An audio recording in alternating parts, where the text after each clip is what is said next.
Hey everybody, it's Rob the Backyard Gardener, and I wanted to give you a video on my harvester peach tree because I need to get it harvested. Typically, my harvester peach is ready for harvesting right around the last week of June to the first week of July. If I wait past that, the peaches get overripe and the pests come into play. My loring peach takes about another month, and then of course the peach tree that I've grown from seed, if you're following that series, that one actually, we don't know how long it's gonna take because I've never harvested from it. We are losing some peaches right now to the plum curculio as well as other pests such as squirrels and birds, but it's just time to do a harvest. So for this video, we're gonna spend most of the time harvesting my peaches on my harvester peach tree, as well as topping, pruning, and getting some weight off the branches because we had a windstorm last week while I was away. Let's go ahead and do a harvest.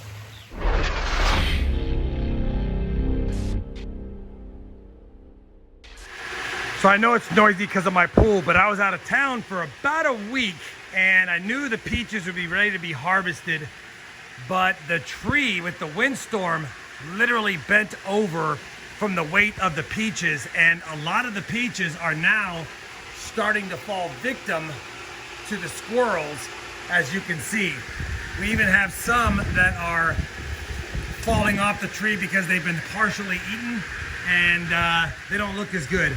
I don't know how many of these are fully ripe yet, and I don't know how many are destroyed from pests, but there are quite a few peaches, and I figured I might as well harvest them all, see about getting some weight off of this tree branch here so that it doesn't snap. Anyway, I started to hose off a little bit of the leaves because there's a lot of spider webs and I knew I'd be crawling up in here, but we'll see how many of these peaches are salvageable. I don't know. Pests got to them pretty good, and the plum curculio was put under check this year, so it's not as bad as it's been in previous years, but I definitely got to remove these peaches, and they're close enough, I believe. You can clearly see some of the evidence, there it is, of pests eating at them, and they look ripe to me. Unfortunately, that one's not going to be any good, but it definitely looks juicy and ripe, and I will spend some time picking up all of the discarded ones to not allow the pests to think that this is a haven for them to eat more peaches. Now, this is my harvester peach tree. Typically we harvest it late June, early July. I still have my other peach trees to harvest from, including the one I've grown from seed back here, but its peaches are still green as of right now. So it'll be a little bit on these guys. Hopefully I can get some harvestable ones off them before they get diseased like this one is. And looks like the plum curculio got into that one. All right, let me go and harvest some of these peaches, and I'll show you my harvest and what I was able to salvage. So these are the ones that, at least at first glance, seem intact. There might be a few plum curculio holes that I need to cut away or take a look at the seed when I get into them. I'm gonna rinse them all off, of course, inspect them, and anything that doesn't look that great, I'm just gonna toss. Now, it is important when you're harvesting that you do a couple of things.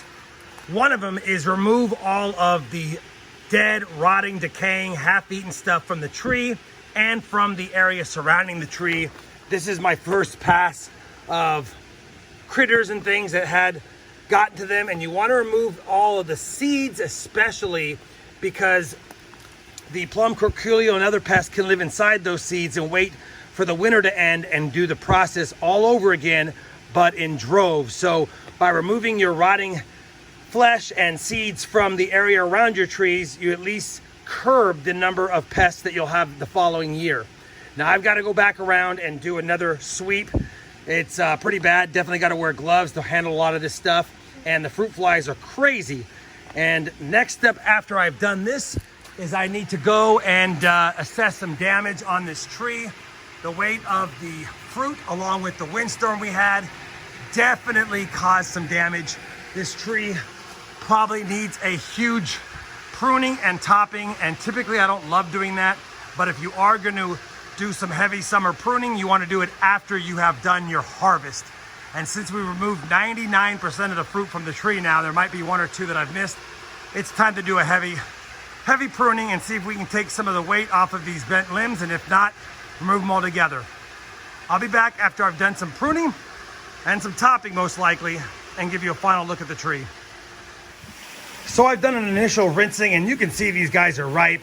They'll soften up on the counter, but any of them that has any of these types of damage holes, as long as it didn't cause internal hemorrhaging, if you will, then I'm probably going to keep it. But I wanted to give you a good look at them rinsed off, or at least initially rinsed off. We haven't yet to assess them to see what are keepers and what are not. I also will make mention that it looks like a storm is rolling in, so I'm going to need to hurry if I'm going to get any of the topping and pruning done on the tree.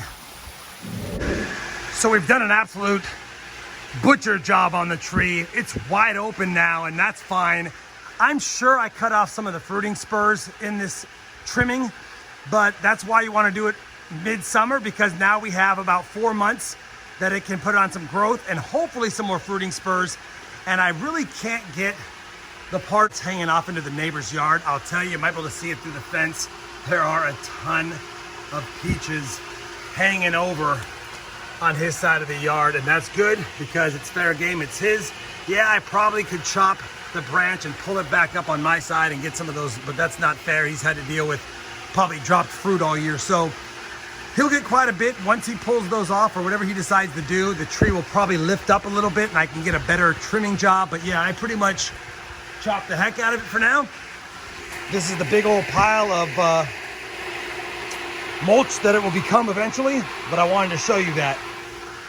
I figured since I'm back here, I'd give you a quick look at my Loring peach tree. It is hanging over as well, but this tree doesn't have ripe fruit until the end of July, so we're about 30 days away.